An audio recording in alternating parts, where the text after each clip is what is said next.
So maple syrup in 101. We're boiling off today. We've been collecting from the trees. That's what's in our buckets here, full of sap. Okay? Trees are producing really good right now. It is day before Valentine's Day, February 13th. We pulled 20 trees today. We pulled off about 40 gallons. So they're producing pretty good right now. This is our homemade maple sap cooker you see right here. If you're looking at DIY maple sap making, this is the easiest way to do it. This is a buffet table. Came out of a local Asian restaurant. Basically, we took the top of it and put a piece of stainless right down the middle to separate it into two separate tanks. So when this boils down, it's one tank now. We'll push it all to one end to make sure it doesn't scald. Cut open one end of the front here to create our firebox. I'll show you that here in just a second. Put a chimney out the back. That's all there is to it. So it's boiling pretty hot and heavy right now. We got a little bit of foam scuzz on the top, so we do like to pull that off. So we just take a basic strainer here. That's just all the nasty stuff in there that you really don't want.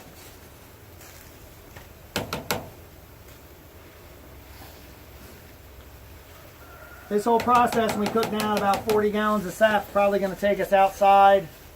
Probably going to take us about 4 hours outside around the cooker. And then we'll take it inside the house to finish it. We'll do another video on that.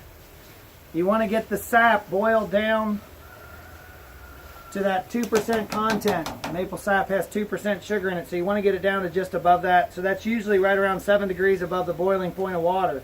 So doing your math, 212 plus 7, 219 degrees, 218 degrees when you want to finish it. Show you a picture of the rest of our cooker here.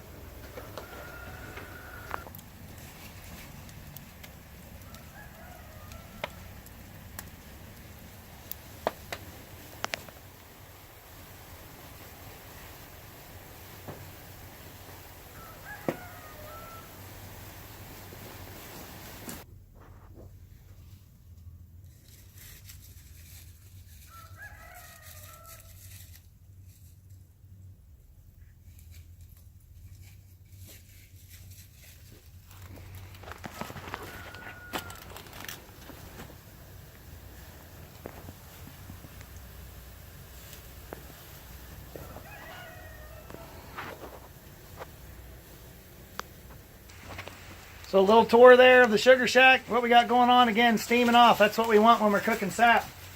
We want as much steam as we can get. Steam goes right out our roof here. We just built this very simple lean-to shed here, built with cedar trees from the farm, but you want your steam escaping out the top. End of a good cook, you could probably lick one of those cedar logs up there and it'd be pretty tasty. A lot of sugar in there. So we're gonna keep cooking today. We'll try to put together another video when we're getting ready to finish it off, taking it in the house and canning it up. But that's all there is to it. Simple taps in the trees. We're using a bag system this year. So we've got taps hanging from our trees that have been drilled out to hang bags. I tell you what, let me go ahead and show you that system as well, just so you have a good idea what we're doing here.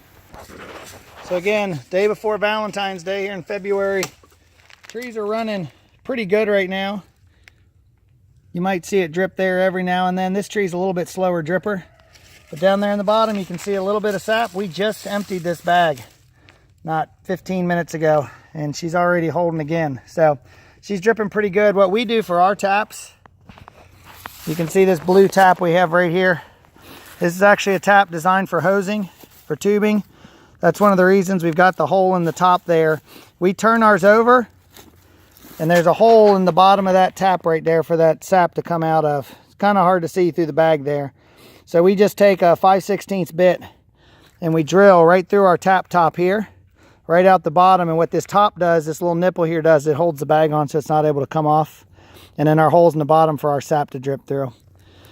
We also do some buckets on some other trees. Let me show you that real quick. All right, so this is one of our bucket systems. You can see coming off the tree, we got a smaller tap. This is a 5/16 tap. The other taps were 7/16. Tap comes out, goes into a hose, wraps around the back of the tree. Hose runs down, goes into this splitter, because we have two trees tied together here, into the bucket. You listen real close, you can hear her dripping.